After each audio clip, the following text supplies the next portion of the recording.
This is Ayushi Chaure and welcome to next topper humanities, जहां हम बनाते हैं देश का भविष्य।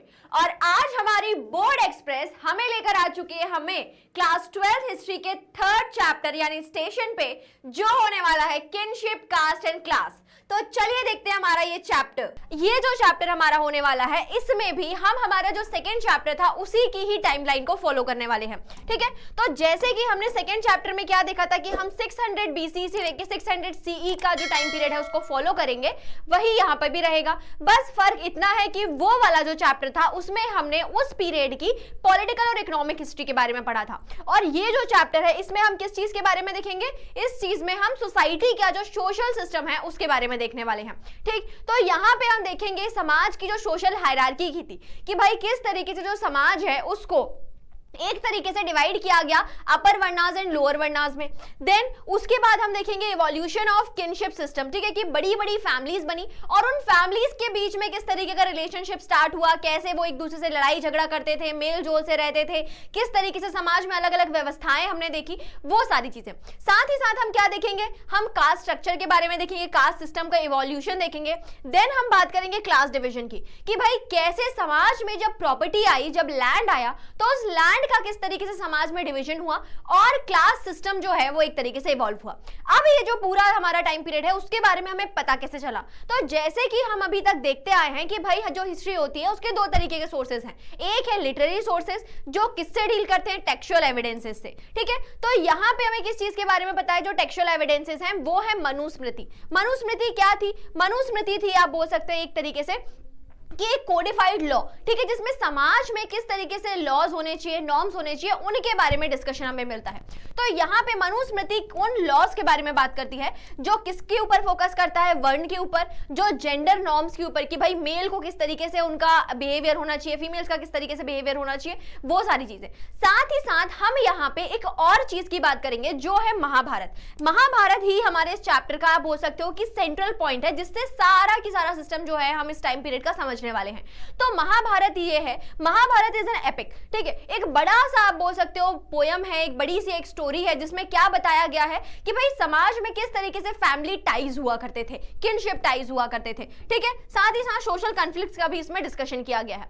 दूसरे जो हमारे एविडेंसेस होते हैं वो होते हैं आर्कियोलॉजिकल एविडेंसेस। ठीक, तो यहां से हमें क्या मिला हुआ है, यहां से हमें मिला हुआ है कई तरह के इंस्क्रिप्शंस जो किसके बारे में डील करता है, लैंड ग्रांट्स के ऊपर, डोनेशन के ऊपर। ठीक, तो एक तो वो चीज हो जाएगी, और जो दूसरी चीज है वो है हमारे मटेरियल रिमेन्स। तो जो पॉटरी हो गई, जो आप बोल सकते हो घर बनाने की टेक्निक हो गई, जो उनका प्लानिंग सिस्टम हो गया, वो सारी चीजें हम इसमें देखने वाले हैं। तो इन्हीं सभी सोर्सेस की हेल्प से हमने क्या किया, ये जो हमारा पूरा टाइम पीरियड है 600 BC से लेके 600 तक CE तक, उसकी पूरी की पूरी जो सोशल हिस्ट्री है वो हमने यहाँ पे ट्रेस करी है। तो चलिए देखते हैं इसमें। अब हम हमारा पहला जो फोकस है वो है महाभारत। महाभारत जो एक बुक है उससे ही हमने इस पूरे पीरियड का क्या किया है, सोशल हिस्ट्री को ट्रेस किया हुआ है।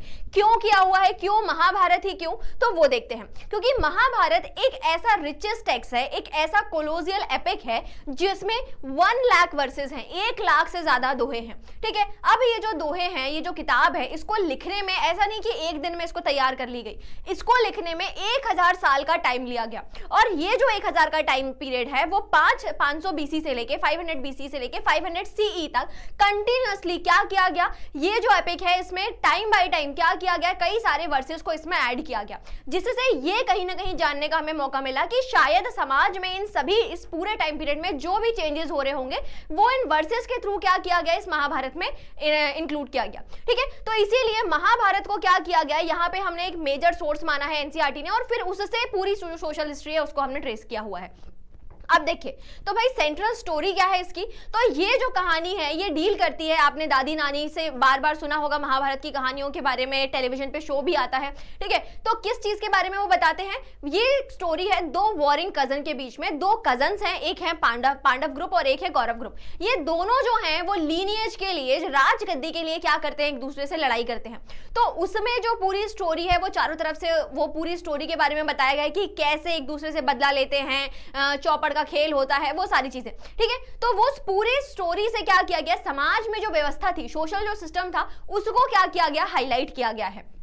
साथ ही साथ ये क्या बताता है, this highlight the norms of behaviour for different social groups. ठीक है, उस चीज की बात करके अब यहाँ पे 1990 में एक संस्कृत आते हैं जिनका नाम है वीएस सुथनकर। अब ये जो वीएस सुथनकर हैं ये क्या देखते हैं कि भाई जो महाभारत है वो एक ही बुक नहीं है, वो अलग अलग देश के अलग अलग जगहों पे, कश्मीर से कन्याकुमारी तक महाभारत के कई सारे एडिशंस पब्लिश किए गए। अब उन्होंने ये जिम्मेदारी ली कि मैं और जो मेरे साथीगण हैं वो क्या करेंगे, एक महाभारत का एक कंपाइलेशन प्रिपेयर करेंगे जिसमें महाभारत के जितने भी मैन्यूस्क्रिप्ट है उन सभी को उन्होंने क्या किया, उन सभी को उन्होंने कंबाइन किया और कंबाइन करके एक कंपाइल्ड एडिशन बना लिया। ठीक है, जिसको बनाने में उन्हें कितने साल लग गए, 47 इयर्स लग गए। अब यहां से जब उन्होंने ये एडिशन बनाया तो उन्होंने दो चीजों को जाना। क्या जाना, दो इन्फ्लुएंसेस आए। पहली चीज तो ये कि भाई जितने भी संस्कृत वर्सेस थे उन सभी में वो सारे एडिशंस जो संस्कृत लैंग्वेज में लिखे गए हैं उनमें कहीं ना कहीं कॉमननेस जो है, जो यूनिफॉर्मिटी जो है वो उन्होंने देखी। लेकिन वही उन्होंने वेरिएशन कहां फेस करी,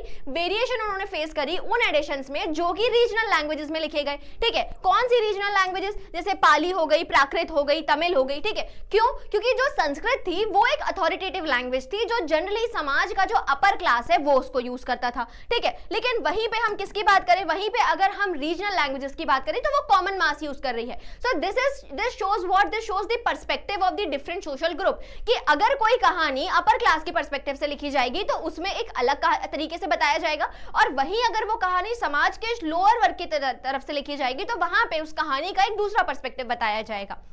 ठीक, सो ये जो सारी चीजें थी, अब जो उन्होंने वेरिएशंस देखी उन वेरिएशंस को उन्होंने क्या कर लिया, जो कहानी उन्होंने प्रिपेयर करी उसको फुट नोट और जो अपेंडिसेस थे उसके थ्रू उन्होंने जितने भी वेरिएशंस थे उसमें उन्होंने उसको कंपाइल कर दिया। And this reflect what the social process, the complex social process जो समाज में उस टाइम पे क्या थी हमें देखने को मिलती है। तो ये जो पूरी महाभारत की कहानी है, अगर हम इसकी ज्योग्राफिकल लोकेशन देखें तो इंडिया की जो गंगा वैली है, ठीक है, गंगा वैली का जो नॉर्दर्न प्लेन जिसको हम बोल रहे हैं, वहां पे जो पूरा एक जो आप ज्योग्राफिकल एरिया है वहां पे जो पूरी कहानी है ये एग्जीक्यूट करी गई। ठीक है, तो यहाँ पे आप देख रहे हैं गंगा रिवर है, यमुना रिवर है और उसके आसपास जो पूरा हमारा नॉर्दर्न प्लेन है। तो यहाँ पे जो मेन प्रोविंस जिसकी हम बात करेंगे वो है कुरु, जिसके लिए लड़ाई हो रही है कौरव और पांडव के बीच में। तो कुरु की कैपिटल क्या थी, कुरु की कैपिटल थी हस्तिनापुर, और बाद में जो पांडव थे उन्हें एक और कैपिटल दी गई जिसका नाम था इंद्रप्रस्थ। ठीक है, वहीं पे अगर हम बात करें मथुरा, मथुरा से कौन थे, मथुरा से श्री कृष्ण थे जिनका यहाँ पे एक बहुत ही प्रोमिनेंट रोल है महाभारत में।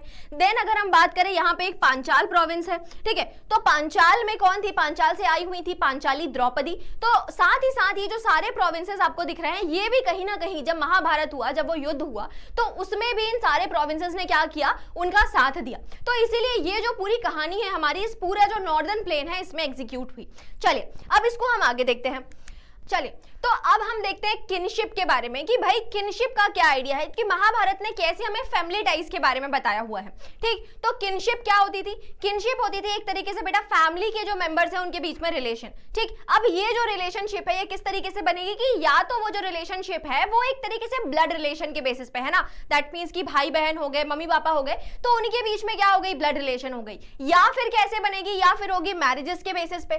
ठीक है, कि भाई की शादी हो गई किससे, भाभी से, दीदी की शादी होगी जीजाजी से, तो इस तरीके से भी क्या हो सकती है, आपकी फैमिली एक्सपांड हो सकती है। तो ये जो बेसिस है उससे क्या किया गया, जो सारे लोग जो एक ही परिवार के थे उन सभी को क्या बोला, रिलेटिव्स को किनफोक्स बोला। अब ये जो सिस्टम है इसको उन्होंने क्या अलग अलग टर्म्स में बताया हुआ है। ठीक, तो जो आपकी इमीडिएट फैमिली है, दैट मींस मम्मी पापा और जो आपके भाई बहन है, उसको उन्होंने क्या बोला, उसको उन्होंने बोला कुल, फैमिली, परिवार। ठीक है, जो एक साथ रह रहे हैं, रिसोर्सेज को शेयर कर रहे हैं, उसको उन्होंने बोला कुल।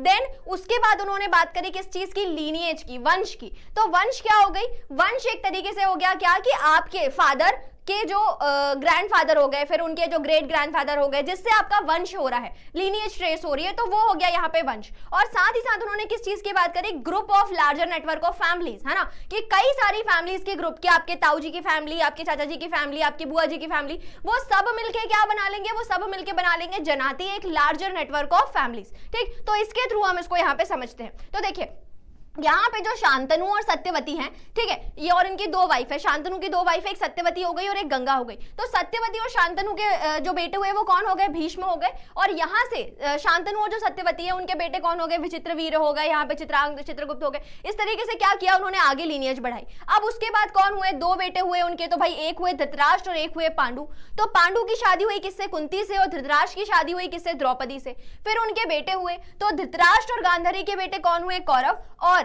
पांडु और कुंती के बच्चे कौन हुए यहाँ पे? पांडव। ठीक, तो ये क्या हो गया, ये एक उनका फैमिली ट्री हो गया। तो यहाँ पे जो ये फैमिली है कौरव्स की, यहाँ पे जो फैमिली हो गई उसको हमने क्या बोला? उसको हमने बोला कुल। ठीक है, अब धृतराष्ट्र के जो पिताजी हैं, फिर उनके जो पिताजी हैं, वो क्या हो गई? वो चीज हो गई लीनिएज।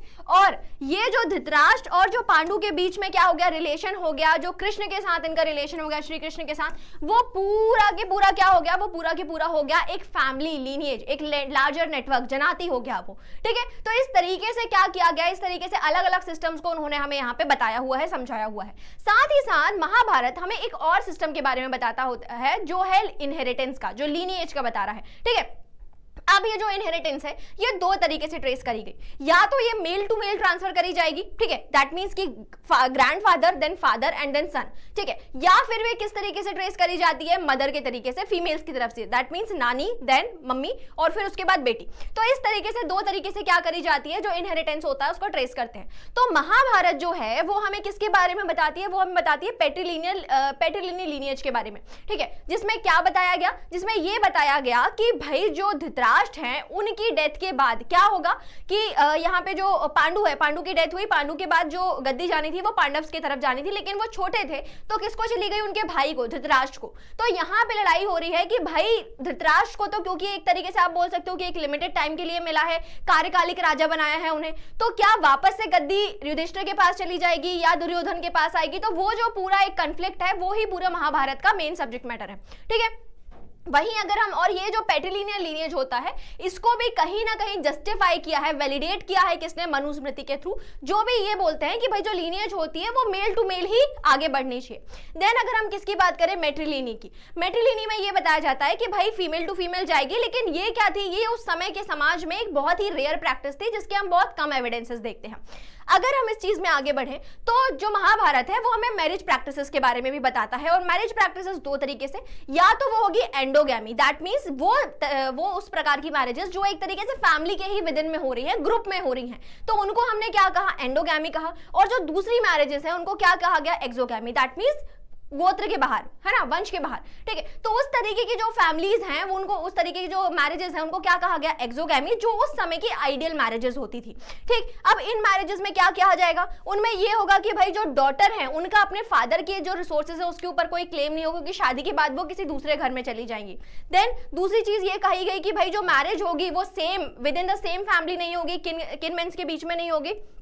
और ये चीज बताई गई कि जो फादर है उनका कहीं ना कहीं क्या है? उनका कहीं ना कहीं आप बोल सकते हैं कि रिलीजियस ड्यूटी है अपनी बेटी की शादी करना, वो भी एक्सोगैमी तरीके से। ठीक, तो ये बोला गया कि अगर कोई पिता अपनी बेटी का कन्यादान कर रहा है तो वो उसका क्या है? वो उसका एक रिलीजियस ड्यूटी है, वो उसका मतलब उसका एक कर्तव्य है अपनी बेटी की अच्छी तरीके से शादी करना। ठीक है, तो वो सारी चीजें जो है वो महाभारत के थ्रू हमें पता चलती है।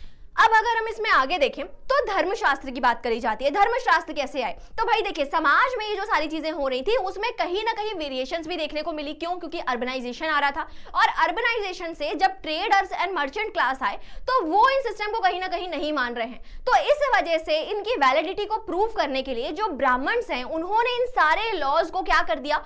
कोडिफाई कर दिया। So they codified the social behaviours in what? In the form of Dharmasutras and Dharmashastras, जिसके साथ उन्होंने कोडिफाई तो कर दिया, बट अब क्या समाज उसको मान रहा है? नहीं मान रहा है। पूरा समाज उसको नहीं मान रहा है। क्यों नहीं मान रहा है? क्योंकि क्या है? उसकी इमीडिएट वैलिडिटी है, साथ ही साथ क्या है, क्या कॉजेज है जिसकी वजह से जो धर्मशास्त्र हैं उनको हर जगह यूनिफॉर्मली नहीं माना गया।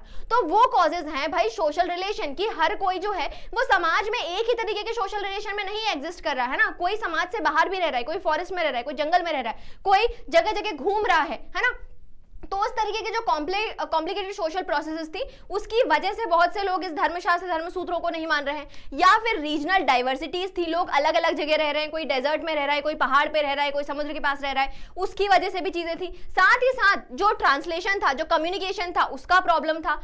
और तो और एक और चीज थी जिसकी वजह से इसको नहीं माना गया, वो था लिमिटेड इन्फ्लुएंस ऑफ ब्राह्मण्स, कि ब्राह्मण्स को समाज में हर जगह पे सेम तरीके का रिस्पेक्ट नहीं मिलता था। ठीक है, हर कोई ब्राह्मण्स की बात को एज इट इज नहीं मान रहा है। इस वजह से भी शायद जो धर्मसूत्रास हैं या जो धर्मशास्त्रास हैं उनका हमें यूनिफॉर्म एप्लीकेशन नहीं मिलता है। और जिसका ही हम एक एग्जाम्पल कहां देखेंगे? हम देखेंगे उसको हेटेरोडॉक्स रिलीजन में, बुद्धिज्म, जैनिज्म में। ठीक है, तो उस तरीके की सोसाइटीज भी जो है वो यहाँ पे एग्जिस्ट करती हैं। अब हम वापस से आते हैं धर्मसूत्रास धर्मशास्त्र की तरफ। कि ये जो है इन्होंने 8 फॉर्म्स ऑफ मैरिजेस को क्लासिफाई किया हुआ है। अब इनमें से जो फर्स्ट 4 मैरिजेस हैं कौन कौन सी, ब्रह्म मैरिज, देव्य मैरिज, अर्श मैरिज और प्रजापत्य मैरिज, जिनको उन्होंने क्या बताया कि ये वो मैरिज हैं जिनको गुड कंसिडर किया जाता है, जिनको समाज वैलिडिटी प्रूव करेगी। लेकिन इसके अलावा जो 4 हैं, जैसे गंधर्व विवाह हो गया आपका, उसके साथ आपका जो दूसरे तरीके के असुर विवाह हो गया है ना, तो उस तरीके की जो शादियां हैं उनको समाज में सही नहीं माना जाता था। अब एक और सिस्टम आया 1000 BC के आसपास जिसको बोला गया गोत्र। गोत्र क्या था, गोत्र होता है काउ पैन या कैटल पैन, ठीक है। काउ पैन क्या, काउ पैन मतलब कि वो सारे परिवार जिनकी गाय एक ही तरीके की एक ही जगह पे बांधी जा रही हैं उनको उन्होंने सेम काउ पैन बोला, ठीक है। अब वो जो काउ पैन है उन सभी को उन्होंने उन जो यूनिट्स बनी उन यूनिट्स को नाम दे दिया गया, और वो नाम किसके बेसिस पे दिया गया, वो नाम दिया गया उन्हें वैदिक सैर के ऊपर, है ना। मतलब कि उस समय पे जो ऋषि मुनि थे उनके नाम पे इन अलग अलग गोत्रों को नाम दिया गया, जैसे कि गौतम हो गया, वशिष्ठ हो गया, विश्वामित्र हो गया, शांडिल्य हो गए, है ना। ऐसे अलग अलग क्या कर दिए, गोत्रों को नाम दिए गए। और ये बताया गया कि वो सारे लोग जो उस गोत्र को बिलोंग कर रहे हैं वो उस ऋषि के क्या हैं, वो डिसेंडेंट्स हैं। जैसे कि गौतम गोत्र में आने वाले वो सारे लोग किसके डिसेंडेंट हो गए, ऋषि गौतम के डिसेंडेंट हो गए। अब यहाँ पे गोत्र को लेकर रूल्स भी आए। क्या रूल्स आए, एक रूल्स ये आया कि भाई जब फीमेल्स की शादी होगी तो वो शादी होने के समय अपने पिता का गोत्र को त्याग के किसका गोत्र लेंगी, अपने पति का, ठीक है। तो एक चीज तो वो बोली गई, और जो दूसरी चीज है वो ये बोली गई कि भाई जो शादियां होंगी वो सेम गोत्र में नहीं हो सकती, आपको आपकी अगर शादी करनी है तो वो दूसरे गोत्र में करनी पड़ेगी, ठीक है। उस चीज की बात करी गई। अब इसका एक्सेप्शन भी है कि सातवाहनास जो हैं जो अपने आप को क्या बोल रहे हैं कि हम ब्राह्मण्स हैं लेकिन फिर भी इस तरीके की प्रैक्टिसेस को नहीं मान रहे हैं, वो पॉलीगाइनस को प्रैक्टिस कर रहे हैं। दैट मींस कई सारी वाइफ्स को, एक मेल जो है उसकी कई सारी वाइफ्स हैं, मल्टीपल वाइफ्स हैं। देन वो एंडोगैमी प्रैक्टिसेस करते हुए उन्हें देखा गया। देन मेट्रोनॉमिक्स, दैट मींस कि वो जो अपना नाम है वो अपने माता के नाम से ही डिराइव करके बना हुआ है। जैसे यहाँ पे आप देख रहे हैं राजा गौतमी पुत्र श्री शातकर्णी, वशिष्ठी पुत्र पुलमावी, है ना, गौतमी पुत्र शामी श्री यथा शातकर्णी, जो क्या बता रहा है कि कहीं ना कहीं क्या है कि वो जो नाम है वो अपने माता के नाम से उन्होंने लिए हुए हैं। देन अब अगर हम इसमें आगे बात करें तो यहाँ पे अब देखी गई 2 और मैरिज की प्रैक्टिसेस जिससे पॉलीएंड्री और पॉलीगाइनी कहा गया। पॉलीएंड्री क्या है, पॉलीएंड्री मींस कि एक फीमेल जिसके कई सारे हस्बैंड्स हैं। तो जैसे यहाँ पे आपको द्रौपदी दिख रही हैं और इनके ये 5 क्या हैं, पति हैं, ठीक है। तो युधिष्ठिर हो गए, भीम हो गए, नकुल सहदेव हो गए, अर्जुन हो गए, ये सारे के सारे कौन है, इनके पति हैं। जो क्या बताता है कि समाज में पॉलीएंड्री जो है उस तरीके की प्रैक्टिसेस भी होती थी। बट ये जो प्रैक्टिस हो गई ये कहाँ होती थी, ये होती थी सिर्फ और सिर्फ समाज के जो एलीट ग्रुप है उनके बीच में, राजा महाराजा के बीच में। कॉमन मास में इस तरीके की प्रैक्टिसेस नहीं होती थी। अब ये बात बताई गई कि शायद हो सकता है कि उस टाइम पे विमेन जो हैं उनका शॉर्टेज था क्योंकि वॉर टाइम वगैरह की वजह से, साथ ही साथ प्रेजेंट टाइम में भी इस तरीके की प्रैक्टिस हम जो हिमालयन रीजन से उनमें देखने को मिलते हैं। अब अगर हम बात करें पॉलीगाइनी की, जहां पे एक हस्बैंड की मल्टीपल वाइफ्स होंगी, तो यहाँ पे राजा दशरथ हैं जिनकी क्या है, जिनकी 3 वाइफ्स हैं, कैकेयी, सुमित्रा और कौशल्या, ठीक है। तो ये तीनों वाइफ्स के एक हस्बैंड है, जो भी क्या बताता है कि उस समाज में पॉलीगाइनी जो थी वो भी एक कॉमन प्रैक्टिस हुआ करती थी।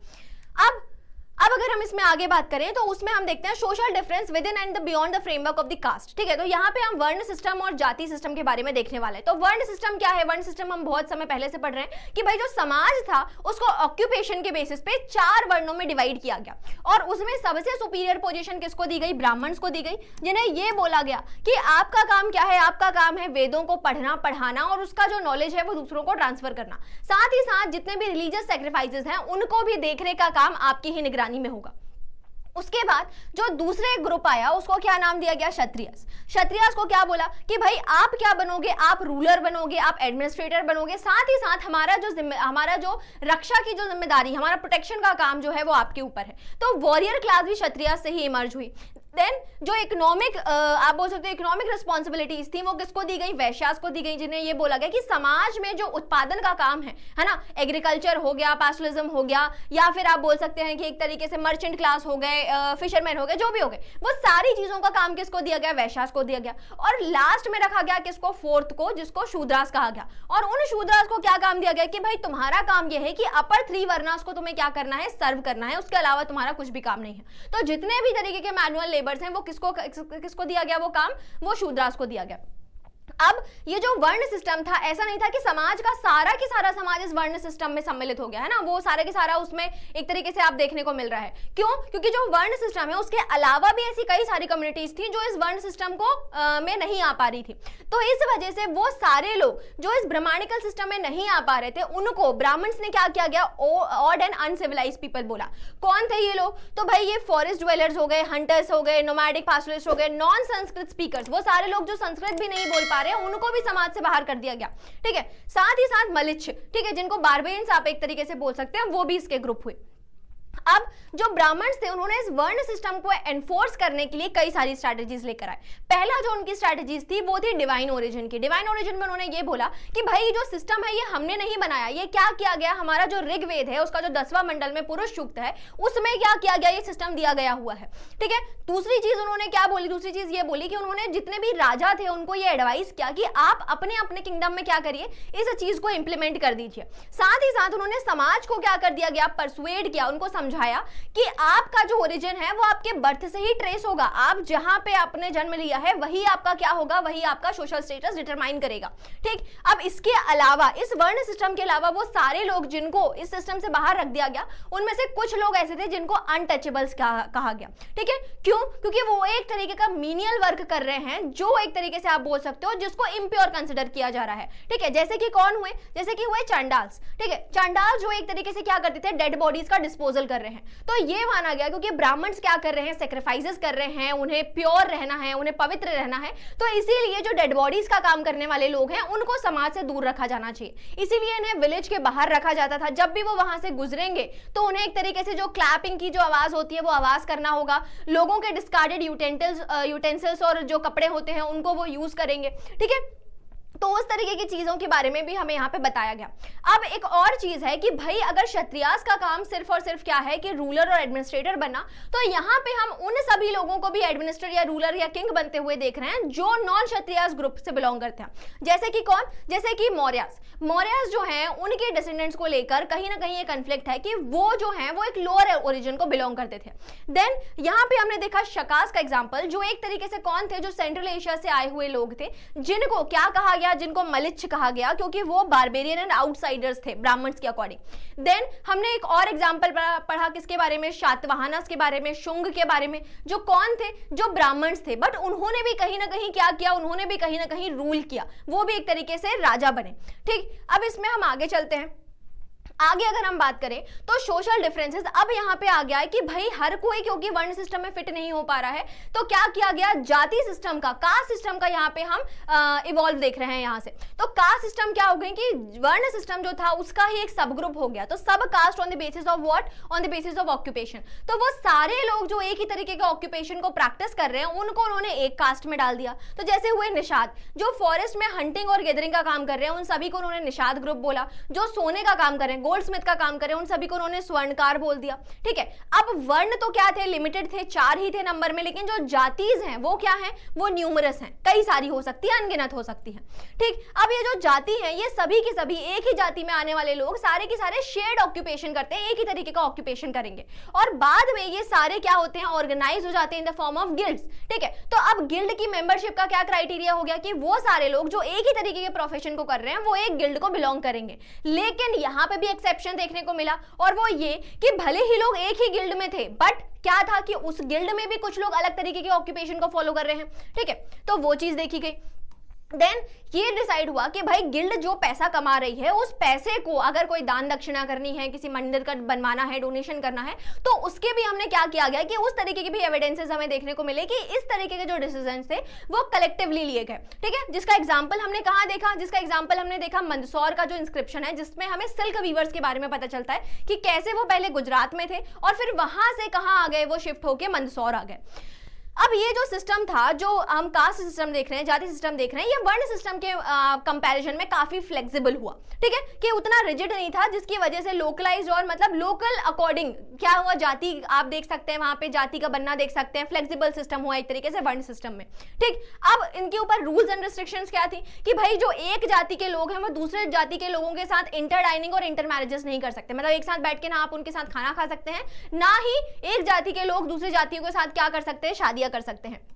देन आपका जो ऑक्यूपेशन है वो आपके बर्थ के अकॉर्डिंग होगा कि अगर आपने स्वर्णकार जाति में बर्थ लिया है तो आप सोने से ही रिलेटेड काम करोगे, अगर आपने लोहार जाति में बर्थ लिया है तो आप क्या करोगे, आप लोहे बनाने का ही काम करोगे। तो उन तरीके की भी क्या करी गई यहाँ पे चीजों को बताएगा। अब सोशल मोबिलिटी की बात करी गई कि भाई समाज में अगर क्या बर्थ ही एक ऐसी चीज थी जिसकी वजह से आपकी जो सोसाइटी में हायरार्की डिसाइड होगी, तो नहीं, उसका भी एक एग्जाम्पल दिया गया कि भाई सोशल मोबिलिटी को आप इंक्रीज कर सकते हैं, अपवर्ड अपना पोजिशन को राइज कर सकते हैं on the basis of what, through the accumulation of wealth, कि अगर आपने क्या किया है, धन संपत्ति को इकट्ठी कर ली है तो आप अपना जो ओहदा है वो समाज में बढ़ा सकते हैं। और उसका उन्होंने ये बताया कि भाई समाज में इसी वजह से जो समाज था वो उसमें डिवाइड हो गया लैंड के बेसिस पे, रूरल एलिट्स और पीजेंट वर्ग के बेसिस पे। और यहाँ पे हम और क्या देख रहे हैं कि अर्बन सेंटर्स का ग्रोथ देख रहे हैं कि कई सारे ट्रेड और क्राफ्ट सेंटर्स बने जिसकी वजह से मर्चेंट्स और ट्रेडर ग्रुप्स भी हुए और जो एक नए रिलीजन के थ्रू तरफ क्या होंगे, इंक्लाइंड होंगे, जो क्या होगा,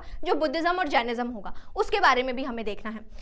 चलिए अब अगर हम बात करें कि भाई सोसाइटी में जो लैंड है या जो प्रॉपर्टी ओनरशिप का काम है वो किसको दिया गया, ठीक है, तो यहाँ पे beyond birth resources and status, ठीक है, तो यहाँ पे जो आप बोल सकते हो एक्सेस टू प्रॉपर्टी वो किस तरीके से होता था, जेंडर्ड बेसिस पे। दैट मींस कि जो मेल है सिर्फ उन्हीं के पास ये राइट है कि वो प्रॉपर्टी को एक्यूमुलेट एंड एक्सेस कर सकते हैं, क्योंकि फीमेल्स जो हैं उनके पास कोई भी आप बोल सकते हो प्रॉपर्टी एक्यूमुलेट करने का कोई जरिया नहीं बताएगा। उन्हें ये बताया गया कि भाई तुम्हारे पास जो प्रॉपर्टी होगी वो क्या होगी, वो सिर्फ और सिर्फ तुम्हारा स्त्री धन होगा।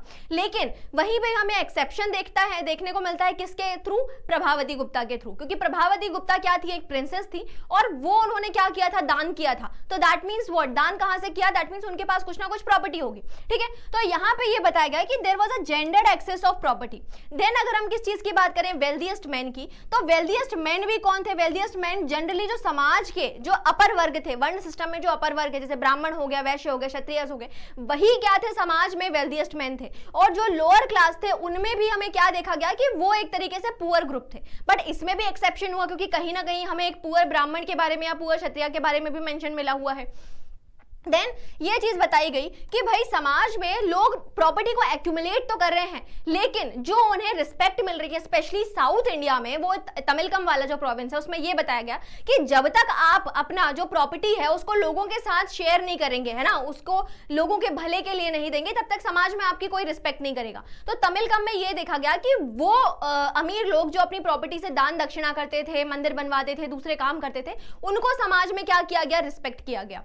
देन यहाँ पे बुद्धिज्म एक और आइडिया का इवॉल्वमेंट हमें दिखाता है, विच इज द सोशल कॉन्ट्रैक्ट, ठीक है, कि भाई समाज जो है उसमें राजा और जो प्रजा है उसका एक तरीके से आप बोल सकते हो कि ऊपर नीचे वाला रिलेशन नहीं है कि राजा जो है वो समाज में सुप्रीम पोजीशन है और प्रजा जो है वो उसके नीचे है। नहीं, जो प्रजा है वो राजा को क्या करती है, टैक्स देती है और बदले में राजा उसको क्या करता है, प्रोटेक्शन देता है। तो ये एक तरीके से गिव एंड टेक रिलेशन है जिसमें ये बताया गया कि भाई समाज और जो प्रजा जो राजा है वो दोनों एक तरीके से क्या है, सेम पोजीशन पे हैं और दोनों एक दूसरे के लिए क्या है, यहाँ पे कॉम्प्लीमेंट्री है।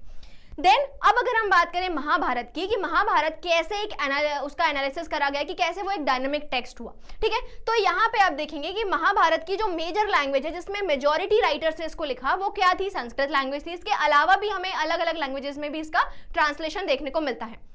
देन अगर हम इसके कंटेंट की बात करें तो कंटेंट दो तरीके से था, या तो कंटेंट कहानी के फॉर्म में, दैट मींस नरेटिव था, या फिर उपदेशिक या प्रिस्क्रिप्टिव जिसको हमने डायडेक्टिक फॉर्म बोला उस तरीके से था।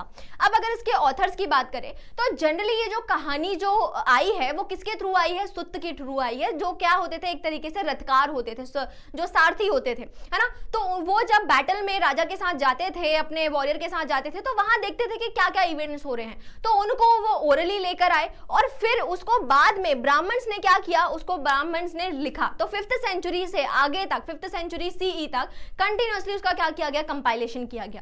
देन अगर हम बात करें इसके आर्कियोलॉजिकल एविडेंसेस की, तो यहाँ पे जब आर्कियोलॉजिस्ट बीबी लाल थे उन्होंने क्या किया 1951-52 में, जब हस्तिनापुर और उसके आसपास का जो गंगा वैली वाला एरिया था, जब उसकी एक्सकावेशन किया गया तो वहां से उन्हें कई तरीके के मटेरियल रिमेन्स मिले, ऑक्यूपेशनल लेवल मिले, और जिसमें जो हमारे लिए इंपॉर्टेंट है वो उसके 2 ऑक्यूपेशनल लेवल्स, जिसमें एक में बताया गया कि सोसाइटी रूरल रेस्पेक्ट में थी और बाद में वहां पे क्या देखा गया, अर्बनाइजेशन देखा गया, ठीक। तो उस तरीके की चीजें हमें यहाँ पे पता चली हुई हैं।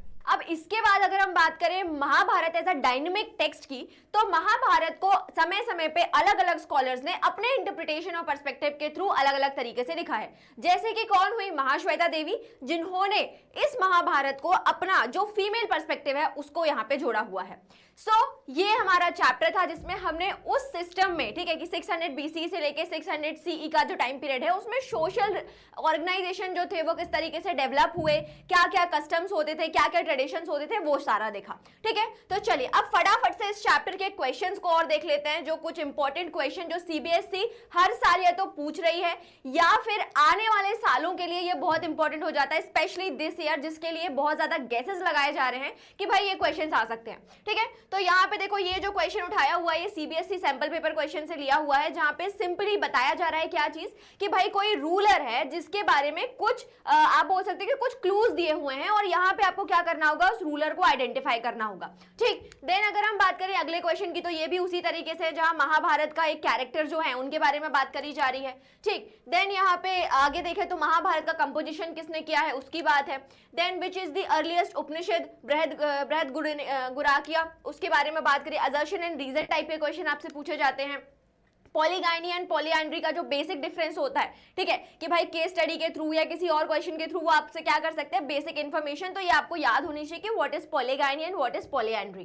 ठीक, देन अगर हम बात करें आगे, तो ये देखो हर साल मतलब जनरली सीबीएसई का स्पेशल फोकस है इस चैप्टर, इस चीज के ऊपर कि भाई जो ब्राह्मण से उन्होंने क्या टेक्निक्स यूज करके जो वर्ण सिस्टम था उसको इम्पोज करवाया हुआ था, उसको इंप्लीमेंट करवाया हुआ था। ठीक है, तो वो चीजें हो गई यहाँ पे। देन अगर हम आगे बढ़े तो हिस्टोरियंस ने किस तरीके से महाभारत टेक्स्ट को वो एनालाइज करते थे अलग अलग बेसिस पे, तो उसको लैंग्वेज के बेसिस पे किया गया, उसके बाद उसको जो सेवरल ऑथर्स ने लिखा हुआ है उस चीज के ऊपर किया गया, उसका टाइम एंड प्लेसेस के हिसाब से उसका जो कंपोजिशन एंड कंपाइलेशन है उसके ऊपर फोकस किया गया। ठीक है, वो सारी चीजों की बात यहाँ पे हो रही है। Then explain the language and content of the Mahabharata, उसकी यहाँ पे बात करी जाएगी। देन यहाँ पे बड़े वाले क्वेश्चन आ गए, लॉन्ग आंसर क्वेश्चन हो गया, धर्मशास्त्र धर्मसूत्रा के बारे में बात करी जाएगी, वो मैंने एक इंपॉर्टेंट टॉपिक बताया था आपको, है ना। उसके बाद अगर हम देखें gender access to the property की, जो एक्सेस ऑफ द रिसोर्सेज की, भाई किसके पास रिसोर्सेज का एक्सेस था और किस पार्ट ऑफ द सोसाइटी के पास वो चीज नहीं थी। ठीक, तो उस चीज के बारे में बात हो रही है यहाँ पे। देन केस स्टडी हो गई, ठीक है, तो टाइगर लाइक हस्बैंड वाली जो बात हो रही है यहाँ पे महाभारत से, हिडिंबा वाली, ठीक है, तो उस चीज के बारे में बात हो रही है। देन अगर हम आगे चलें तो शूद्रास, ठीक है, कि भाई जो बुद्धिस्ट टेक्स्ट है उसमें शूद्रास के लिए क्या पर्सपेक्टिव यूज किया गया है वो बात हो रही है। ठीक, यही सारे क्वेश्चन जो एग्जाम के पर्सपेक्टिव से बहुत इंपॉर्टेंट है हमारे लिए। So this is all about this lecture. I hope you like this lecture. Thank you so much.